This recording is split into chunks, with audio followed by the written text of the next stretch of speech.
So your message said you wanted to talk about insurance? I'm the latest hashtag challenge. Oh, but I'm special. You can hardly watch TV without seeing insurance commercials. Car insurance from Liberty Mutual. Like, a lot of them. The Geico Insurance Agency. Farmers nationwide. They pour a ton of money into ads. But you know what has the potential to be really expensive for them? Climate change.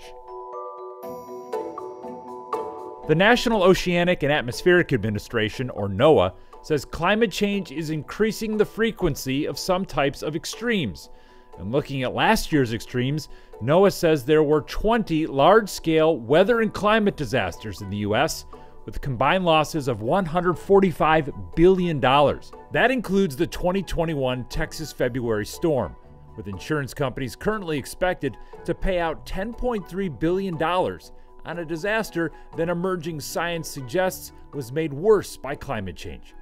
Texas wasn't prepared, and people who could afford it the least suffered the most. February 2021. It's a lot of water. That's when that ceiling came down. I was shocked to see that ceiling came with so much water. Too much water. I couldn't do nothing. Everything in my bedroom was destroyed. I couldn't say nothing. After the Texas storm, Kathy Sowles spent a month in her apartment waiting for repairs. And like many Texans, she's concerned it all might happen again. I'm worried about the cold weather now. I don't know if my house is safe. People expect that their insurance company will be there for them when they need it. That's why when it comes to the threat of climate-driven disasters, many states make sure that insurance companies can weather the financial storms that come from climate change. But not Texas. Governor Greg Abbott's administration has no policy on how to address the risk that climate change poses to the insurance policies that you pay for, month after month after month. Dr. Michael Wara is an expert in climate policy at Stanford University. That's going to mean that, when disaster strikes, which is more likely to happen because of climate change, we're not ready. Here's what he's talking about: fires, floods, hurricanes.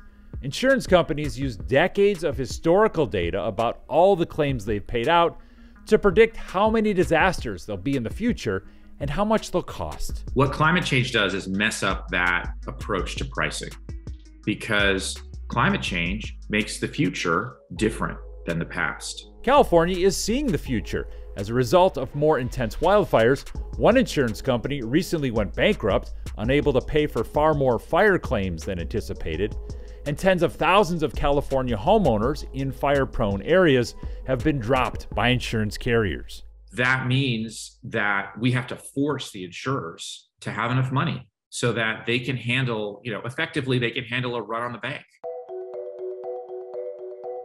If the future won't look like the past, what will it look like? Well, that's where computer models come in. Some states require that insurance companies use sophisticated predictive modeling to create a picture of how many disasters we'll see and how much they will cost. Florida, for example, has a state commission of experts that oversee the methodology of computer models. And in Washington State, Insurance Commissioner Mike Kreidler regularly reviews how insurance companies use their modeling predictions. If insurance companies already have these models and they're already doing it, why does an insurance regulator have to get inside there and ask questions about it? Ask the people, the people that were setting up the electrical grid in Texas, why they did what they did, because there were some financial advantages at the time. We understand that some insurance companies will play fast and loose. We can't afford to have somebody that comes in to make a buck today, but leave the market tomorrow. You might not realize it, but your insurance company has an insurance company. That industry, called reinsurance, covers excessive risk that an insurance company faces from major disasters. For example, of the $10.3 billion in damage from last February's winter storm, reinsurance companies will cover $3 billion. They offer lots of coverage for these very unlikely things, and only, in any given year, 1 in 100 of those things come true.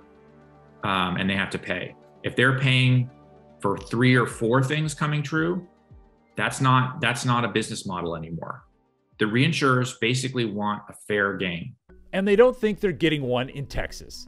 Last December, the Reinsurance Association of America urged Texas Insurance Commissioner Cassie Brown, appointed by Governor Greg Abbott, to adopt guiding principles to address the issue of climate change and its interrelationship with insurance and regulation.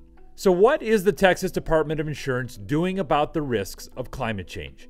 In a statement to me, it says it monitors insurer solvency by evaluating the various regulatory filings insurers provide TDI to highlight the risks to which the insurer is exposed and how they are managing those risks.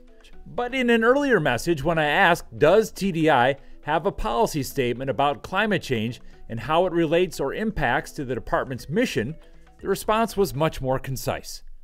No. Lost everything in my house. No, I'm not okay.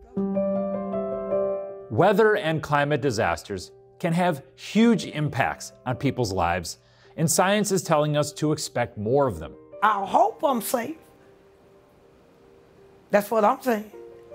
I hope this here don't never have to happen to me no more.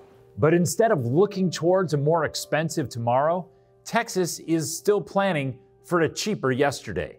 That philosophy proved to be a disaster last February, and it could be once again. I'm David Schechter reporting.